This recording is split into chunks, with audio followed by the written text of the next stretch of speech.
2.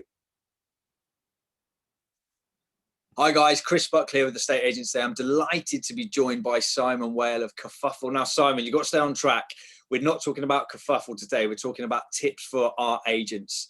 So offline, we've talked about 3 tips that you wanted to share with guys, whether you're in Birmingham, Belfast, Bognor Regis. Hit me with your first tip.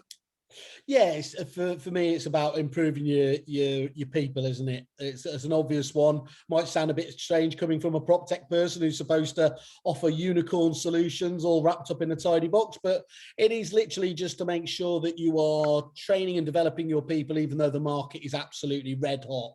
And what I mean by that is there are fantastic and great trainers out there. I'm not talking about replacing those in-office training sessions when you're allowed to do it. But I think you've got to get into the new way of doing things, which is online, using learning management systems, training platforms, as they're called. There's plenty of them out there. You know, there's a little one from a pink company I'm not allowed to talk about, but people like Charlotte Campbell at Able Agent, absolutely fantastic trainer out there, bite-sized, the ability to see what your teams are doing, making sure they're absorbing it. And that allows them, whether they're, you know, first thing in the morning, in between the lunch break, they can always be developing. And I think that's absolutely vital.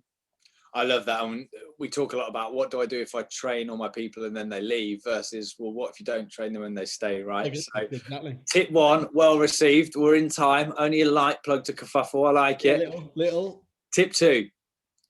Yes, I mean, I think it's, look, we're talking about the processes as well. So the processes in your business, everyone's been talking about pivoting the business and blue sky thinking, which are all, you know, rubbish phrases there, but who are you going to? Whether it's a mentor who's another estate agent in a non-competitive area, or you're looking to the likes of your good self, a Peter Knight, and Ian White, find those people that are out there that have done it a million times over, and just rinse and repeat, you know, and add your own little flavor to it, of course, but don't make the same mistakes that those guys all had to go through themselves. So there are plenty of them that you can get almost free trials, experiences with.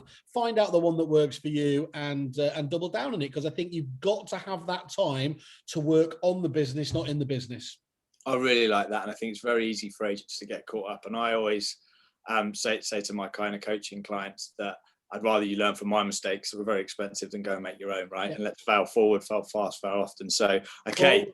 Well, look, just to add to that as well, I can genuinely, it'll charge me more for this now, but we wouldn't have been able to sell our previous company for over 50 million quid if it hadn't been for that, you know, those type of mentors like Peter Knight throwing that in. The drip cumulative effect of listening to these people, you know, really does pay off.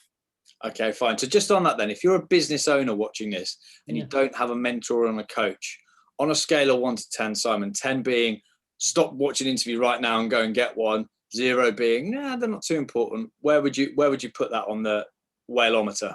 I think it's you know, if you've got a good business and you're happy with the lifestyle business, that's, you know, and you're well balanced, there's absolutely no problem with it. If you have an appetite to improve, then you're looking at 8, 9s and 10s, definitely, in terms of it. One of the biggest things with all of these things we all know is the market's red hot. You haven't got time to do anything. You feel guilty about doing everything else.